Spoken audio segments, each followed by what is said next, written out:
12 days of Christmas just keep on rolling by. They sure do. It's going by so quick. It's not fair. I'm So having quick. so much fun. These are my favorite. These like ones where we get to be talky and funny. Shoot the shit. Shoot the shit. Well, today we are asking really the most important question that ever gets asked on Christmas. Is Santa Canadian? Oh, yes. Obviously. You agree. He is. 100%. And a lot of people do. The North Pole's in Canada. We do make a very strong case. Yeah.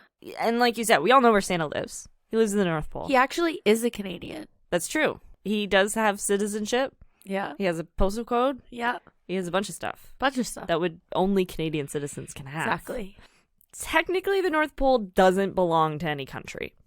The Russians were fun and they went and put his flag there, but like technically no one owns the North Pole because there's no land there, right? And it's outside water borders, I believe. I think it might be within Canada's, but it's always very contested. Okay. So the closest land to the North Pole, the true North Pole, is in Nunavut. Canadian authorities every year make a point of saying they'll allow Santa Claus to take off and land in Canadian airspace as he heads out and back for his Christmas duties. Yeah.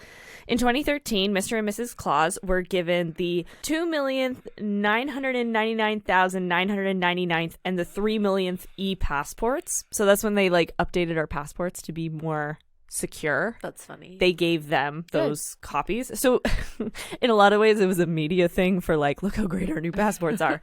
But anyways, in 2018, the CRA made a special announcement with the permission from the Clauses to confirm that the two had been filing income tax since as far back as CRA records go. Nice. And they have a Canadian postal code. So it's a reasonable position for Canada to take that Santa Claus is a Canadian citizen. Yeah. But does Santa really live in the North Pole? And this is the point of contention. Okay. So if Santa does live in the North Pole, Yeah. the true North Pole, Yeah. Canada is the most logical. But apparently, it's only since 1869 that the notion that Santa Claus lives at the North Pole has been a thing. Where do we think he lived before? So there's lots of other countries that claim Santa's citizenship. Some because they think that they own the North Pole. Others because they're like, he doesn't live in the North Pole. I know where he lives. He lives around the block. Okay. So Who are these people? So Finland is one of the countries that claims Santa Finland. Claus. The Finns have a pretty strong point to make about Santa living in the Lapland district of their country. It's home to many reindeer, and it's just as frosty as northern Canada.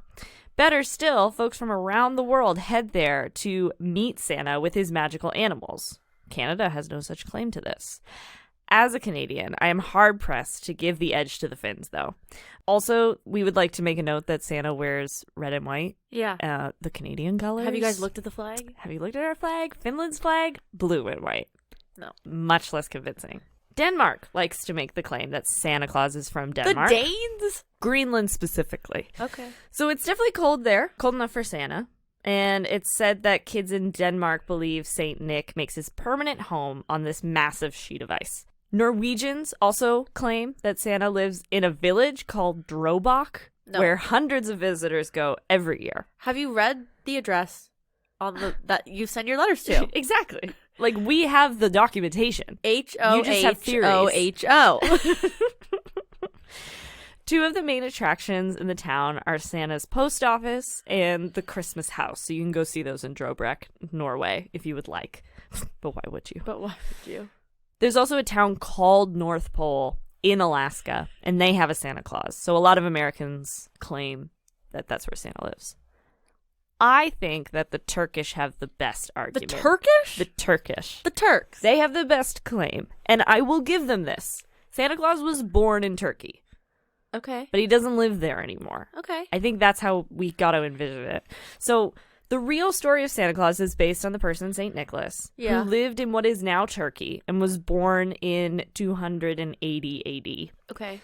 He was famous around the world for his good deeds and kindness, and it's said that he became particularly popular with the Dutch, who called him Sint Nicolaas, Yeah. which many historians say just over time became Sinterklaas. Yeah.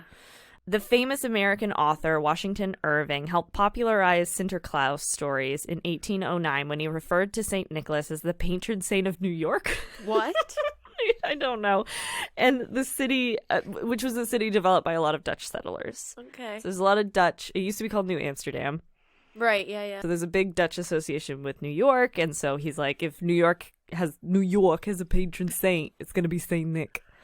That's funny because the new Sopranos prequel is The Many Saints of Newark. That's what it's called. There you go. Yeah. James Gandolfini is the patron saint of Newark. Yeah. That's basically what the movie's about.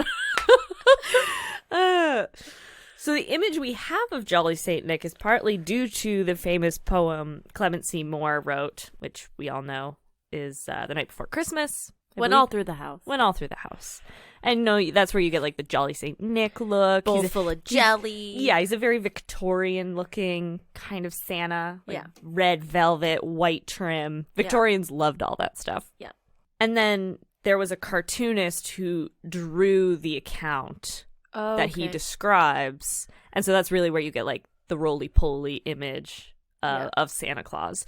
So, you know, that's sort of the origin story of the development of how Santa Claus becomes popularized. I think it's a pretty convincing case, obviously, that Santa Claus is very much directly related to Saint Nick. And we know that Saint Nicholas was born in Turkey. But Canada is a country of immigrants. Sure. So like I said, like I've said many times before, we're a mosaic. Yeah.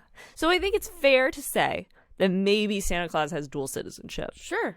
He was born in Turkey, but at least since the 1800s, he has immigrated to Canada and has been residing at the North Pole as a Canadian citizen. Yeah. So is he Canadian? It's still a contentious issue, but I think we have a pretty good case. But does he live here? I think he does live here. Thanks for tuning in for the 12 Days of Minute Women Christmas. We love sharing the holiday season with you, and we hope that we can be a part of your holiday traditions. Yeah, if you want to send us a little Christmas gift, you should rate and review the podcast. Give it 5 stars. Let us know what you think. And you can tune in tomorrow for another episode of the 12 Days. Thanks. Bye.